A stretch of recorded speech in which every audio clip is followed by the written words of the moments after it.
हरि ओम नमो भः मित्राणि स्वागतम् अत्र। अंतर्राष्ट्रीय महिला दिवस की विश्व के सभी महिलाओं को बहुत बहुत शुभकामनाएं। आइए इसके कुछ पहलुओं पे ध्यान दें, विचार करें। 1918 से पूर्व जर्मनी में स्त्रियों को मतदान का अधिकार प्राप्त नहीं था। 1920 ईस्वी से पूर्व अमेरिका में स्त्रियों को मतदान नहीं करने दिया जाता था। 1928 से पूर्व इंग्लैंड में स्त्रियों को मतदान का अधिकार नहीं मिला था। 1944 से पूर्व फ्रांस में स्त्रियों को वोट नहीं देने दिया जाता था। 1971 से पूर्व स्विट्जरलैंड में स्त्रियों को वोटिंग का अधिकार नहीं मिला था और 2015 से पूर्व सऊदी अरब में भी स्त्रियों को वोट नहीं देने दिया जाता था।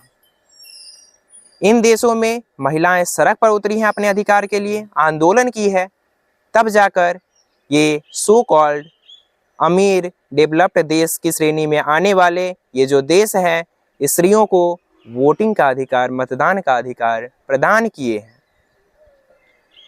इससे यह निष्कर्ष निकलता है कि ये जो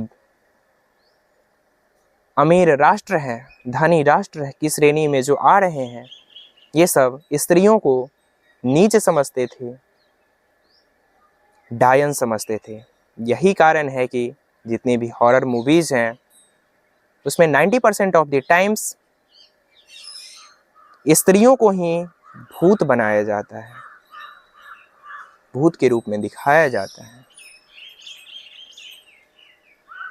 यदि हम बात करें अपने देश भारत की, तो यहाँ पे किसी भी स्त्री को, चाहे वो मतदान का अधिकार हो या शिक्षा का अधिकार हो, इसके लिए कभी भी सड़क पे उतरना नहीं पड़ा है, ना ही आंदोलन करना पड़ा है,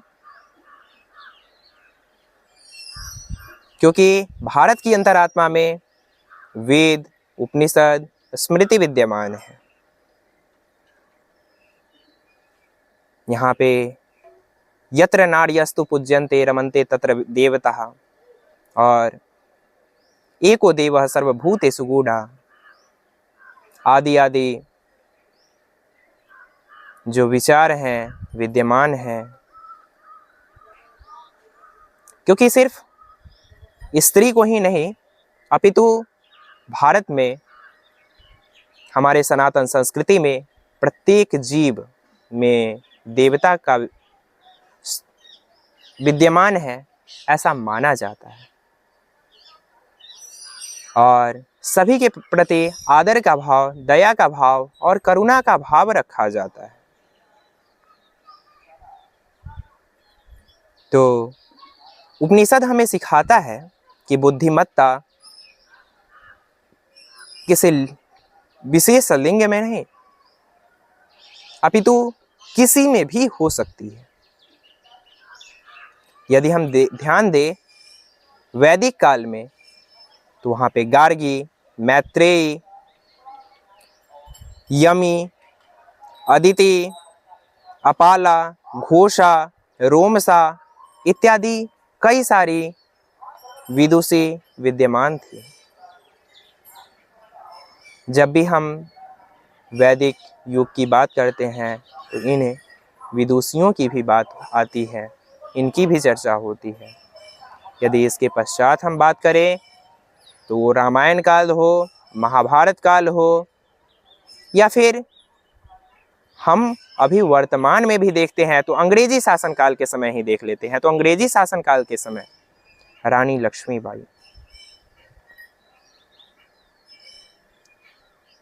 जो कि अपने राष्ट्र के लिए अपने प्राण को न्यौछावर कर दी, लेकिन झुकी नहीं। उसके पश्चात हम देखते हैं तो शिक्षा के क्षेत्र में पंडिता रमाबाई, और जब आकाश में जाने की बात होती है, जब स्पेस में जाने की बात होती है, तो कल्पना चावला का नाम आता है। तो इस प्रकार से हमारी जो सनातन संस्कृति है उसमें देखें तो क्या कहा जाता है, सीताराम राधे श्याम, यानी कि प्रभु से पहले माता का स्थान दिया गया है।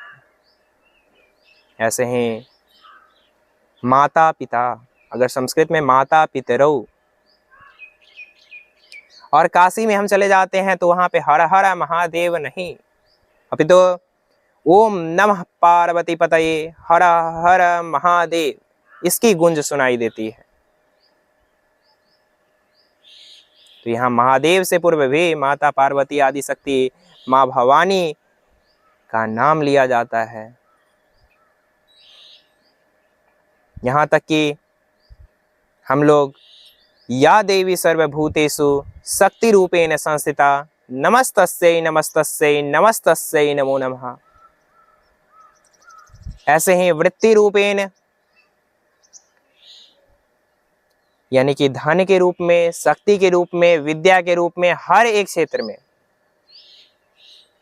माता को मानते हैं। तो देखा आप लोगों ने कि कैसे हमारी सनातन संस्कृति में जो पूर्व से विद्यमान है उस ओर विश्व अब अग्रसर हो रहा है। आशा है कि आप लोगों को मेरी प्रस्तुति अच्छी लगी हो। विश्व के सभी महिलाओं को अंतर्राष्ट्रीय महिला दिवस की अनंत शुभकामनाएं। धन्यवाद।